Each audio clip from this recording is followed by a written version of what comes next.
படையெஸ்ட் சீரியலில் அடுத்த வர எபிசோடில் நம்ம விஜயா இருந்துட்டு ரோகிணிக்கு கால் பண்ணி இன்னொரு தடவை என் பிள்ளைய அங்கே வா இங்கே வான்னு சொல்லி ஏதாவது அவனை சொல்லி மிரட்டிகிட்டு இருந்து போலீஸில் போய் கம்ப்ளைண்ட் கொடுத்துருவேன் அப்படின்ற மாதிரி விஜயா வந்து சொல்லிடுறாங்க. அதுக்கு அடுத்ததாக ரோகிணி இருந்துட்டு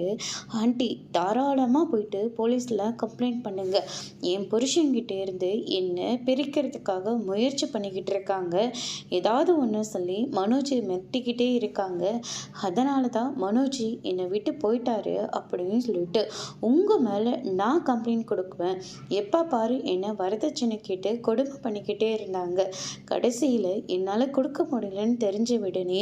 என்னை வீட்டை விட்டு அடித்து விரட்டிட்டாங்கன்னு சொல்லி உங்கள் மேலே கம்ப்ளைண்ட் கொடுக்குவேன், அதுக்கப்புறம் நீங்கள் தான் போய் ஜெயிலில் உட்காந்துக்கிட்டு இருக்கணும் அப்படின்ற மாதிரியே சொல்லிடுறாங்க. இந்த வாய்க்காக மட்டும்தாண்டி நான் உன்னை